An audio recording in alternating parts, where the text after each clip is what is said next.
Hey everybody, Matt Engfer here, co-founder and CEO of Cubby. Today on our Students of Storage podcast, we're talking to the one and only Brett Copper of Copper Storage Management. We cover his history, growing up in the industry, working in a family business, the changes that he's seen in his time in the industry, and the crazy story of the growth that he's experienced building Copper Storage Management. Here is a great conversation with a storage lifer that I think you'll really enjoy. How are you? What's going on in your world? What's top of mind right now? A lot of the people on this listening to this podcast will know who you are, but we'll introduce those who don't yet. But how are you? Yeah, well, busy. We this has been a long time coming, but obviously the big thing for us right now at CSM is switching to Cubby. So we've undergone over the last couple of weeks a huge transition, both on facility management software side, the website side, going to marketing.storage, and so. When you're switching 150 stores or whatever it is now, it's a big undertaking. But I have to say, we've gone through a lot of transitions, and this is not at all a pitch for you guys, but it's gone very, very well compared to previous. It's you guys have done a good job. So dealing with that, and then I'm closing on a property in Georgia next week, and so getting all of the the last minute stuff done that the bank wants last minute every time. So, other than that, we're also launching like 11 stores this month. So got to say it's about as busy as you could be.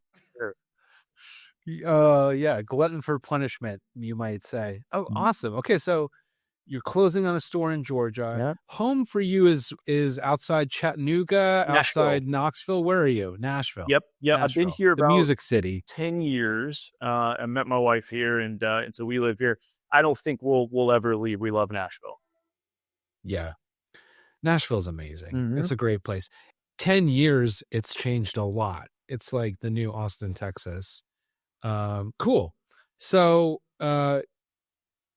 you're closing on a property. This is a personal property in Georgia. Yep, that's exactly. How many right. properties do you? How many properties do you own personally? Yeah, so I've got a couple solo projects as far as partners like siblings or friends or other people in the industry or wherever it might be. But as a whole, we've bought as a total kind of a family business about 60 stores since 2019. We bought 30. A couple of years in, we sold those, and then now we're back up to right about 30. And like I said, we've also got some other offshoot properties that, we've got solo as well. Wow. So, okay. So for those catching up and who don't know you, who are you? Yeah. And what do you do? What is CSM? Let's get that out of the way, because I want to talk more about that. And I have a bunch of questions about CSM. If you ask my wife, which we got married in October, very excited about that. Congratulations. It's been wonderful. Very happy. She's fantastic. If you ask her who I am, she'll tell you that I am well known in like the lamest way possible. So she always tells people it's like the most uncool thing to be well known in, being storage. Why couldn't it have been music, or driving race cars or something cool? So I grew up in the business. My name is Brett Copper. My dad started Self Storage 101 about 30 years ago or so. And then he was at Public Storage and some other, Metro as well before he started his consulting firm. And so I'm 32. I have grown up in this business for as long as I could walk, essentially. I've been going to, facilities all over the United States, working for all sorts of big companies and doing due diligence projects and all of that.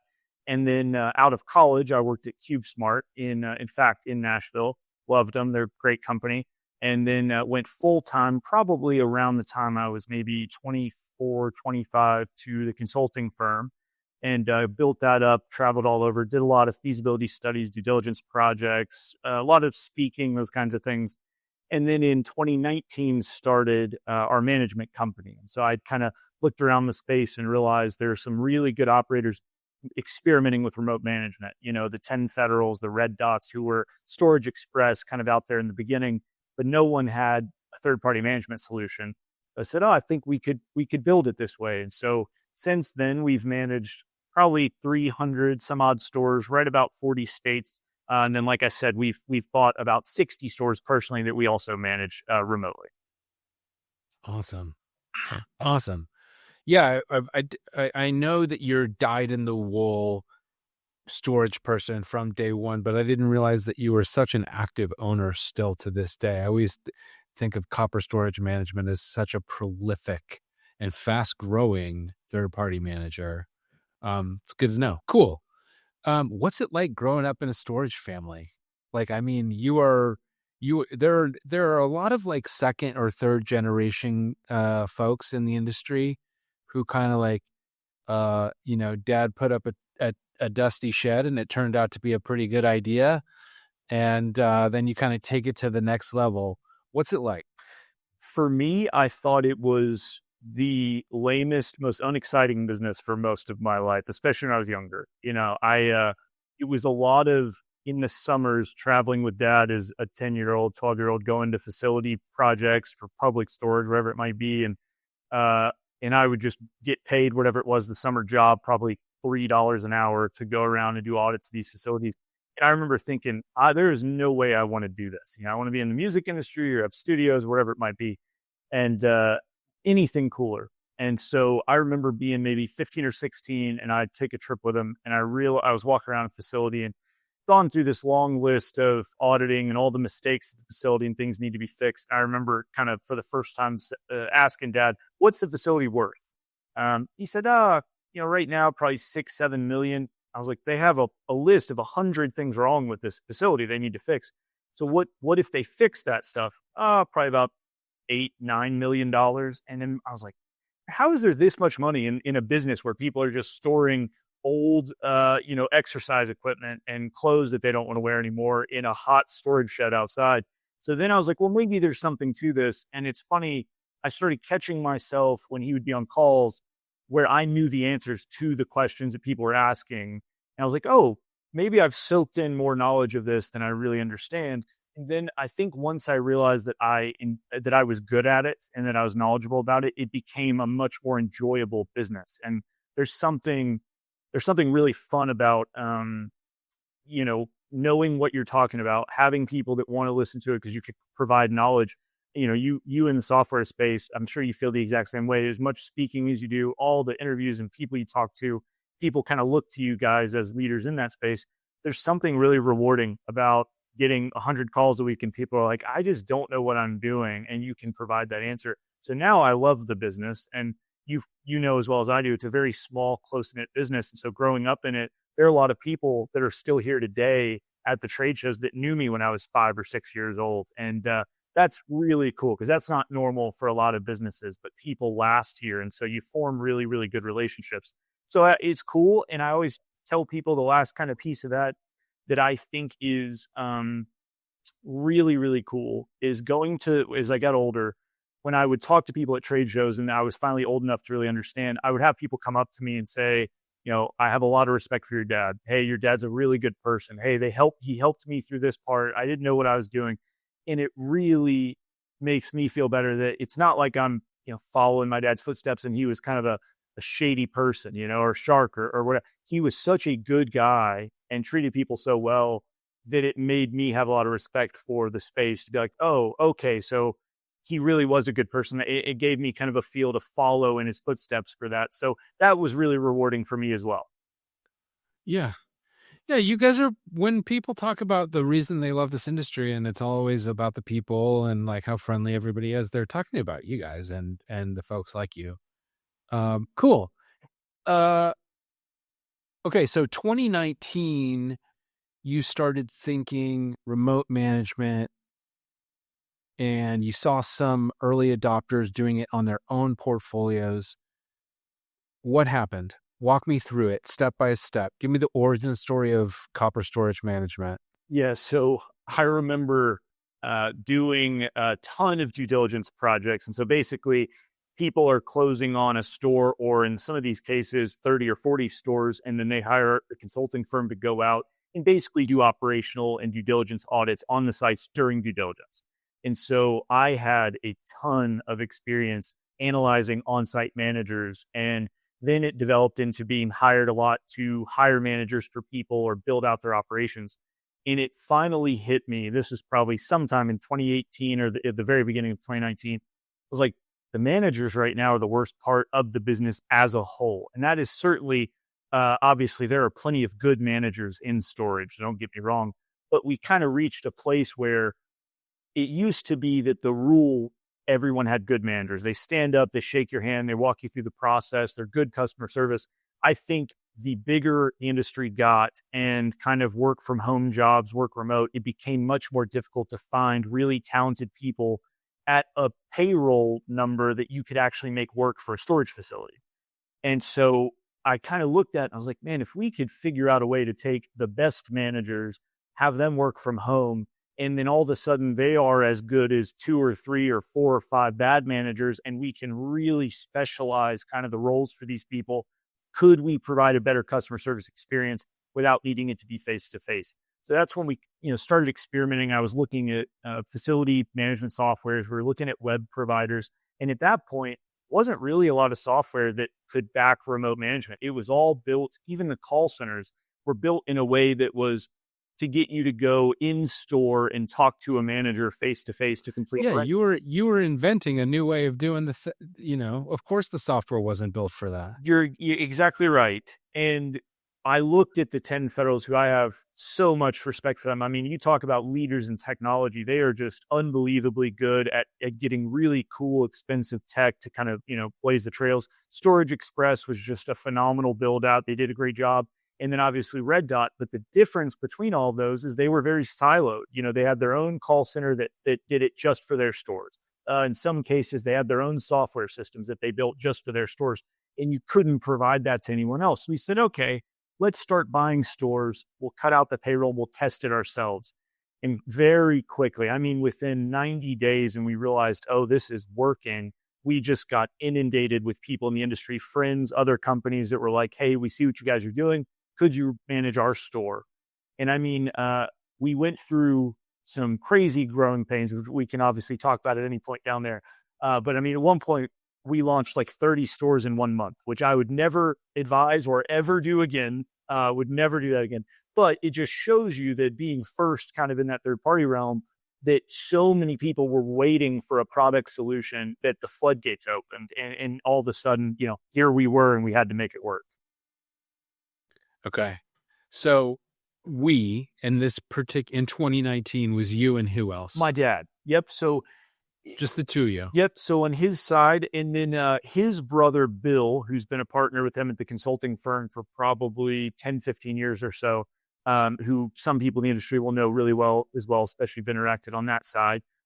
Both him and dad financed, these. So they were buying the deals. They were putting the money up for the management company, and they've done an unbelievable job financing us to get to this point. And so we kind of immediately, I was like, well, okay, I've got a couple friends that are incredible at what they do. Let's get them in. Let's start then hiring other people we know or family and kind of go down the line. And at that point, you're really building this bare bones kind of barely an archetype of a plane that you're just going to throw off a cliff. And then you have to build the wings as it's falling to the ground. And so for me, that's the most fun part. For them, it probably was not, because they're sitting there burning money and they're like, what's happening? And, we're trying to get it caught up. And so luckily, we kind of looked around and we're like, okay, what are we not good at? Well, for our copper family, we are very good at storage. We are not good at corporate. None of our companies have ever been very, corporately built out, streamlined. And so we were really fortunate that Terry Campbell from, at the time, Live Oak Bank, who is just a monumental figure in the industry. Most people know Terry. He's phenomenal. He was nice enough to say, look, I'm looking for a change. I'll come on board to Copper and I'll build out for you, how that corporate structure should look. And we'll put HR in and we'll put accounting in and all these things that we should have had from the very beginning. We'll add to this platform. And had he not done that, I don't know if we'd be here today. And he's done such a phenomenal job. And then after him, obviously, came who you know very well now, Jake, who's my cousin, Bill's son, who's been working for 101 for a long time and in other industries. And then ever since he's come on now, we've gone even further to the next level. So, yeah, that's awesome. Before I even started Cubby, I somehow stumbled across Terry before he was at Copper. And I cold emailed him. We hopped on a call. I was like, teach me everything you know. He spent a lot of time with me for no reason. just getting me schooled up on the bare bones and the ground facts of the industry. So anyway, I was glad to see that he played a role with y'all. Cool. So, okay, so you were signing customers left and right, and then COVID hits. And how many customers did you have at that time? Like Oof. when COVID hit I mean, around I bet we time? had 40 to 50 stores, maybe less. I mean, at that point, we had basically got lucky and signed a couple of, kind of multi-store deals. And then we obviously had our deals we're bringing on. So we probably had, give or take, 40 stores, maybe 10 in either direction. And all of a sudden, COVID hits, and everyone looks around, and a bunch of states said, "Hey, you actually can't have anybody in the office to run this business." And so, everyone's running around with their head chopped off. Like, what are we going to do? Because our entire system isn't built that way. And we were just kind of standing there, with the door open. We're like, well, we already have a solution built. We could make this work. And probably within about a year period, we had added, let's say for the first maybe 16, 18 months, we had added maybe 40, 50 stores. For the next 12 months, we probably added another 100 at that point. I mean, it was Yeah. unbelievable, to the point where, and I'm always love talking about, the bad that goes with it, which we can always get into.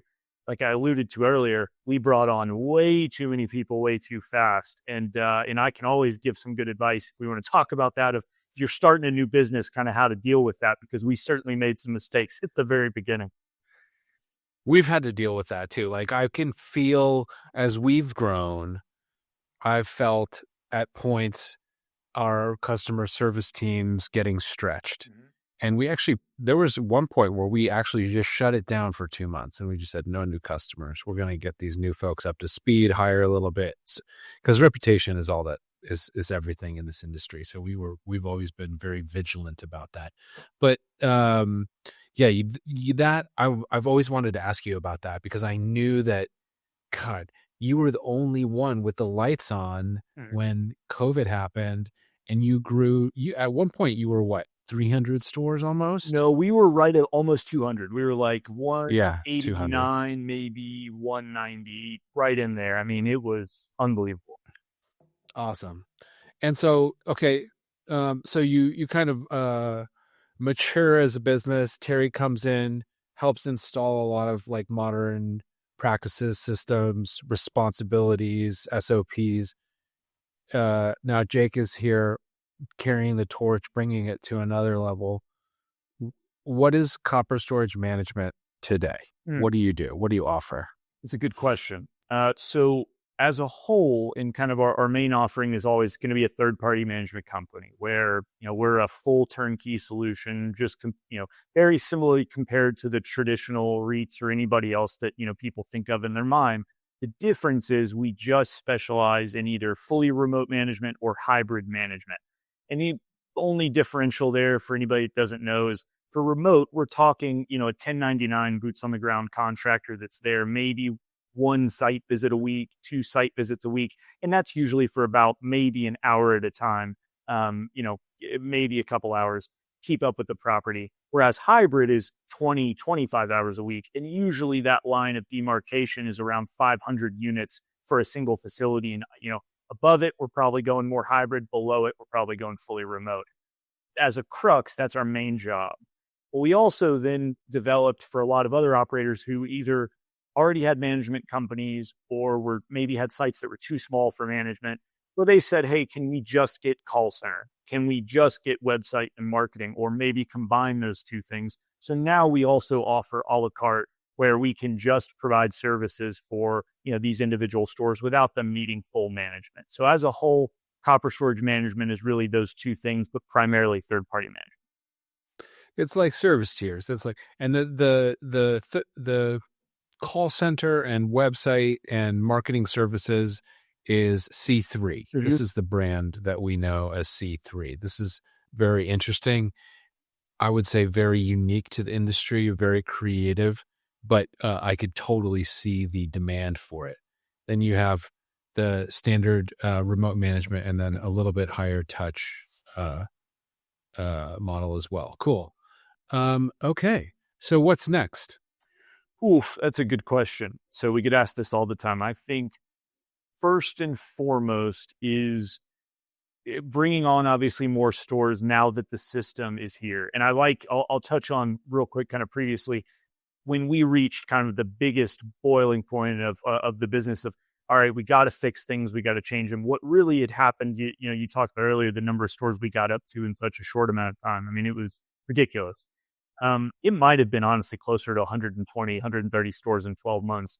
But we used to bring stores on that, we didn't do pro formas. We didn't have an approval process. It was, hey, if you have a storage building or parking, you send it to us and we're immediately can take it over and we can run it.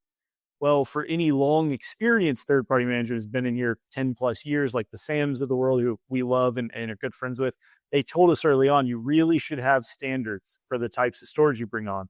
And so we get too big. We realize the call center is not big enough and we have to build that out. We got to become corporate, put in the SOPs, which I didn't even know what an SOP was at that point when Terry's come on. And all of a sudden he was like, do you know what your products cost? Like, what does it cost to store for you to manage it? You're charging this, but yet you're managing it for this. Do you know what that number is? And I was like, no, we have no idea what it costs to run it. Now that seems so crazy to think about. But at the time, I'm 24, 25. And so, we really looked at it. We said, man, we've got a lot of contracts we brought on that never could have been successful. Bad markets, bad break-ins, terrible rates, terrible occupancies, tons of CapEx. And then we also had a bunch of contracts that were not paying near what we were, basically spending to run the properties. And so we had to take a hard look at it. There were some, we obviously lost some clients for performance and quality. And then we lost some clients because we looked at it and we said, guys, unless you can put $1 million into this portfolio to fix these problems, we're not going to be able to manage it. Or some operators were, hey, we brought you on for $1,000 a month and it cost us $1,500 a month to store. We've got to move your rate up. And then they couldn't afford it. So we ended up going from that, 189, 190 number all the way down to like 119 in a matter of, 6 months or so.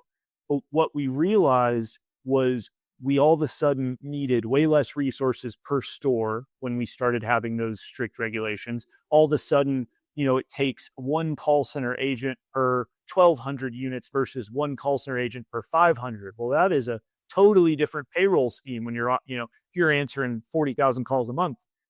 And so we looked at that, we're like, okay, well, then it was, if we could get slightly better performing stores, well, then we're making more per contract. And so then all of a sudden we could keep being competitive on pricing.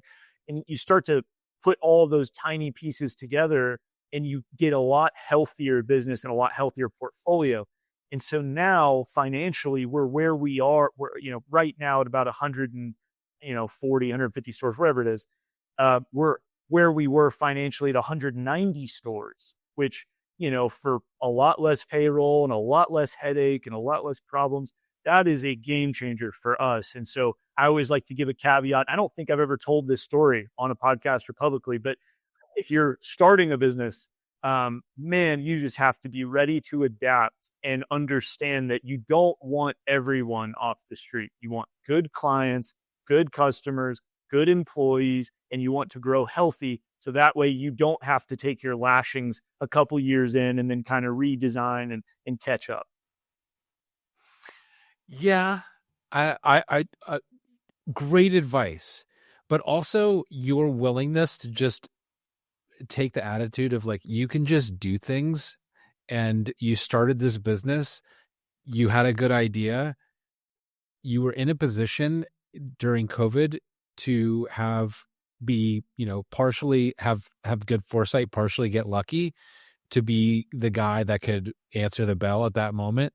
And you hit the gas, and you totally made a name for yourself in the industry. And now like everybody knows you as one of the premier remote third-party managers in the industry. I can see how now professionalizing the business makes it a much better place to be, and it gives you a better foundation to scale on.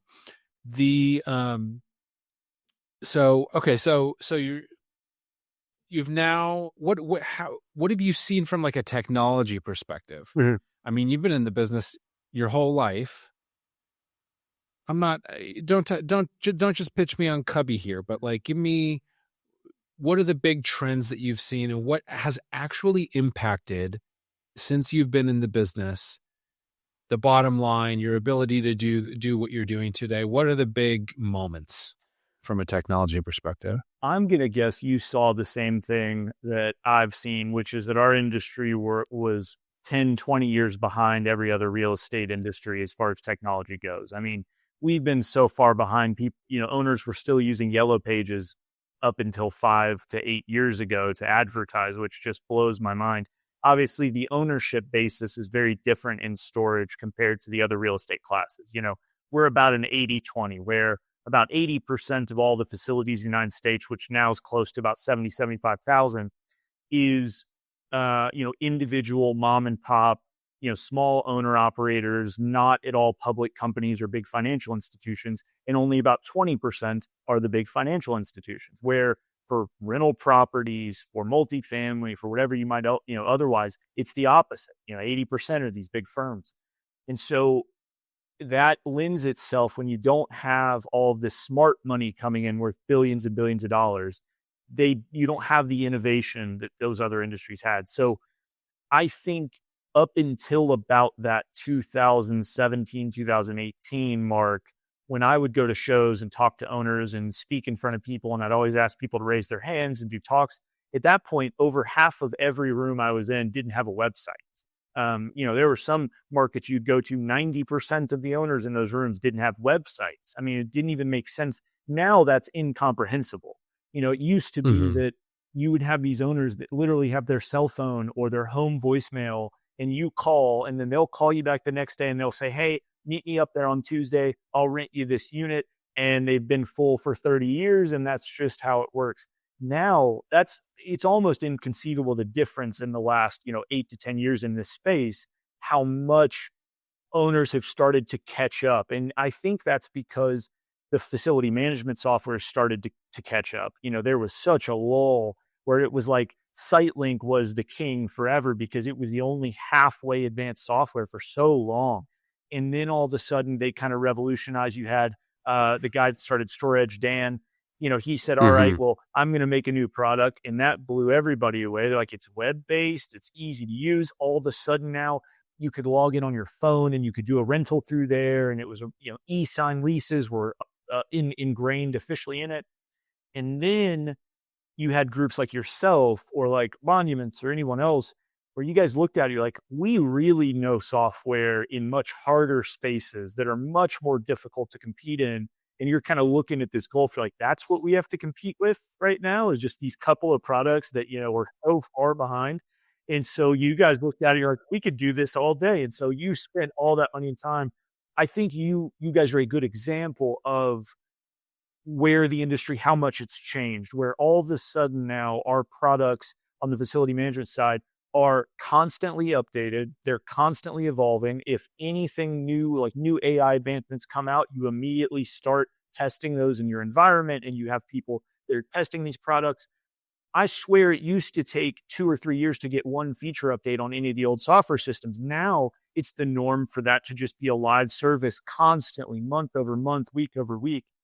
And I think that's a good microcosm of smart money came into the existing space on the technology side, and they started using applications that were built for much more complicated industries, and they moved it over and adopted it, where storage is like the most simple thing in the world. It's really easy. It's no one's ever like just shot it back at me like that, and you hit the nail on the head. I was like, yeah, I came from office, industrial, and retail.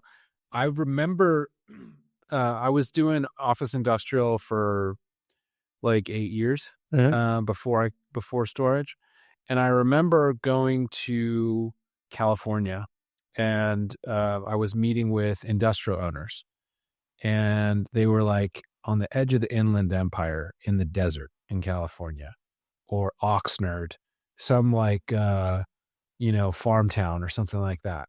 They had built some tin sheds, turned out to be a good idea, and I had like probably, I don't know, 50 of those customers that I was dealing with. And 7 years later, it was like 5 customers because they had all sold and they all made a lot of money selling those. But it was fast. It happened quickly. And it reminded me a lot of what I saw when I looked at storage early on. But the camaraderie here is a little different, is what I would say. So, but yeah, that's exactly what happened with us. You hit the nail on the head. This is a totally unrelated question, but you've done so many feasibility studies and site walkthroughs. I bet you can just walk onto a site and within 5 minutes know exactly what's going on, where they're losing money, where they could make more money. What are the things that you're looking for when you go look at a site? Love that question because we try to get this across to people all the time. And I'll say it's obviously it's a beneficial thing when owners don't do it. If we're looking to keep buying facilities and we add value, and that's really kind of the game for if you're buying an existing facility, if you take kind of the top 5 things that are typically wrong with a store and they're all very easily fixable, that's kind of where you find the value. So for anybody that's listening, if you're looking to evaluate a store, let's say that I'm going to rattle off those 5 things and I'll explain them. That the more that you look at a facility and the more those boxes you can check that they're not doing these things, probably more value you can get out of buying and selling that facility because, you can implement them. First and foremost are always, at least in today's world, how are they running the store? How, do they have a call center? Because in today's world, about 78 to 82% of all new tenants that are calling a facility rent from the first 2 places they called. And most of the time, the only reason they went to the second facility is because the first facility didn't answer. And, it used to be you could just put those sheds up.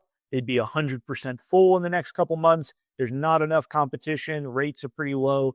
And so it's easy. Now you really have to compete with other facilities because it's getting more sophisticated. There's so much more supply. So call center and website, the ability to do business and answer questions instantaneously is huge in this space. The ability to show your pricing online, to have dynamic pricing, over the overwhelming majority percentage of renters right now are millennial and Gen Z by a long shot. And so for my generation, I'm different, but a lot of people my age and especially Gen Z don't even want to talk to someone to do business. And so if all of a sudden you're cutting yourself off because you have to call a manager that's there, they might answer the phone. They might call you back later in that day when the rest of the competition, I can go on, I can rent a unit in 30 seconds. I can use a chat bot or whatever it might be. So I think the instantaneous availability of business is probably the most important right now. Second would be facility condition. And this is an age-old problem. If I walk onto a property and it's trashed, there's junk everywhere.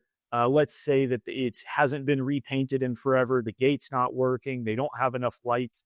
Those are and that's true with almost any other business. You got to make sure the property at least fits the market and people can tell that you're taking care of it. There's no reason to ever have a facility that's trashed that tells you that the on-site person is not doing a good job or they were terribly trained, because you got to attract business. And most renters are women. Overwhelming majority that make the decision are women. Well, you got to have a clean, safe facility in order to appeal. I would say third are the ancillary revenue opportunities. Do they have tenant insurance? That is such an easy, quick fix that it is hard to explain to owners how fast you can implement it, how powerful it is to protect the tenant, to protect you as the owner, and to make the extra money. It's so easy to go and turn that on. And within 2 months, all of a sudden, 85% of your tenants are going to have tenant insurance. That's huge. I think when people think about ancillary revenue, every about $1 in monthly revenue additional for a facility equates to about $150 of value when you sell the facility. So monthly, revenue of about $1, $150, which means about $6,000 a month. Either way, you're either saving expenses or you're adding revenue or both. You're adding about $1 million to a storage facility, give or take, depending on the cap rate. I mean, that's people talk about dealing with problems as taking one bite of the elephant at a time. that really takes the elephant down to a much smaller creature because $6,000 is a lot easier to achieve. So we look at that. We look at, should you have a manager there at all? If you've got 200 units and you're paying somebody $50,000 a year, and all of a sudden we could cut your operating expenses by 30 grand a year, that's halfway to the $1 million, right there. So that's an easy one. Last one, I would say, actually operating the facility correctly. Are we overlocking units? Are we doing lock checks? And are we doing auctions? Because so many times I look at somebody's property, I can tell instantly looking at the management summary, oh, you have 60 tenants that are over 30 days past due. Well, whoever's buying it isn't buying it off of potential. They're buying it off of revenue. So you might as well have 60 vacant units there that you're not going to have counted. Well, we love buying those because we go in first week, we're going to cut all the locks, we're going to start the process. And all of a sudden, it's like we added another 60 units to rent, by the time it's done. So I think those are all the easiest to find as soon as you jump in. I know those are long explanations, but they're all, pretty fantastic. use. Yeah. And now, but don't you, those are harder to come by these days, Sure. right? Like everybody and their mother jumped into the space when I jumped into the space. And now a lot of those have been picked over. So what's the next lever, or what else are you looking for? Or you just have to be patient? You have to be patient, but more importantly, you have to be willing to look. That is so vital. I mean, I probably look at 50 to 70 stores to find one store that I'm really, really interested in and I want to make an offer on. I mean, it's volume. I think the people that have the most success, especially new owners coming in, where you need your first deal to be more of a home run than probably anything else, not doing on-market facilities, calling owners in your local market, going on the Facebook pages, the Self-Storage Network Facebook pages, where people are kind of saying, hey, I'm thinking about selling my property. Can you talk to me? By the time you get to a broker, which we buy most of our properties through, so there's nothing wrong with that at all, but we have to look at more projects when we do that because brokers are very good at getting the most value out of it. And they have the largest amount of exposure. So you can lose some value. So for us, we look at more deals because we're getting them through there, and you have to be able to underwrite within a day or two and get your response back.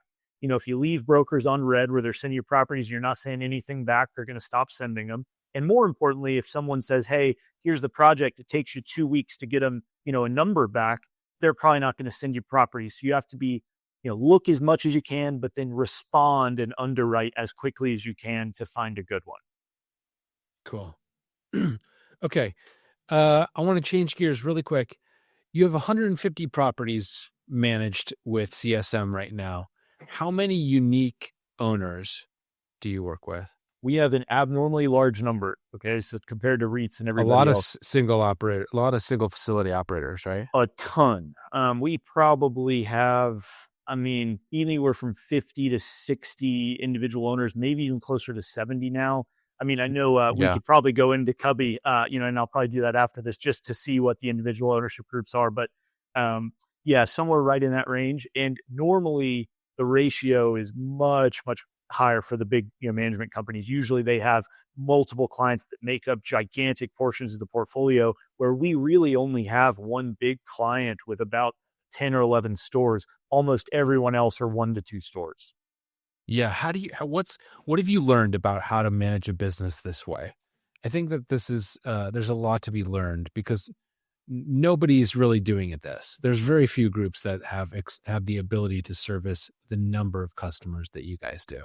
First is we started looking at it as, it's a lot less risky for us. And, before when we first started and I talked about having all those stores, we had a company that had 50 stores with us, and the next biggest company was 30 stores with us. Well, when all of a sudden we had to break up those two relationships, 80 stores immediately that are gone. SSM, who's a great, great provider, obviously, love those guys, they're on forever. When, who sold recently to public? It was NSA. Yeah. So as soon as that happened, SSM probably lost 25, 40% of their business overnight because they service such a large group.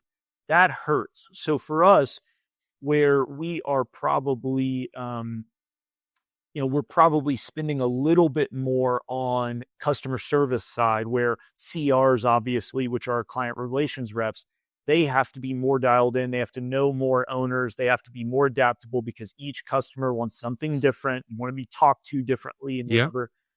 Aside from that, we found that the equation is we have much better success with doing that than being beholden upon, a couple of really large clients where, as well as we do, discounting they want special Yeah. treatment. They want you to drop everything immediately. And so while we always try to do those things, the request can be a little bit unreasonable at times. And so I think for health of our business and the health of our employees, we found that people are a lot happier now that we are servicing instead of kind of being held hostage of what it can feel like at times. Yeah. Yeah. Awesome. Awesome. Cool. So, you're living in Nashville. You're recently married. Congratulations. Are you doing anything fun the rest of this year? It's a good question. I'll be, let's see, normally I go to Bonnaroo. I love Bonnaroo. It's the best music Yeah. festival. Unfortunately, the lineup this year is terrible. It's so bad. So I'm not going to Bonnaroo. But it worked out anyways. My dad is big in his church in Alabama. And so since I was probably in high school, they go every year to Mexico to build houses for basically for people that live there. And so I'll be going this year instead of going to Bonnaroo, which I think is like June 13th through the 22nd. So that'll be really fun. I mean, you literally get there, meet the family, and you build a house in 4 days and give them the house. So it's a really cool experience. It's very fun. Cool. Other than that, I think we're going to be doing a lot of lake season this year. Dad's got the lake house down in Alabama. He's got the guest house and the boats, and he gets all the family out there. So I think we're going to try to spend as much time on the lake as possible for sure. Awesome. Perfect. Well, it sounds like well earned after this season of change that you've just gone through. We're super pumped to have you working with Cubby. We're a week and a half in now, so much more to come. But I appreciate you jumping on. It's always great to hang out with you, and your story is so unique. And I think there's a lot of good lessons for everybody else in the industry to just learn about how you've grown your business. It's really unique, and I really appreciate you taking the time. It's nice of you. And I know you don't want us to plug you at all, but I've had such a good respect for you guys for so long. You've done such an unbelievable job at coming in. You've grabbed our peer companies that we have so much respect for, and everyone loves working with you. We have been nothing but impressed, and just wanted to say we appreciate you. And I've got so much respect for how you built Cubby and how quickly you built it. I think probably there's a lot of myself and you that are similar on the insides of our personalities and everything else, kind of how we look. I know that you have fun doing it and you love the building of it. And I just have a lot of admiration for that. So we appreciate you guys. Cheers, man. I'll see you on the trade show circuit and the next stop on the circus. Look forward to it. Thanks, buddy.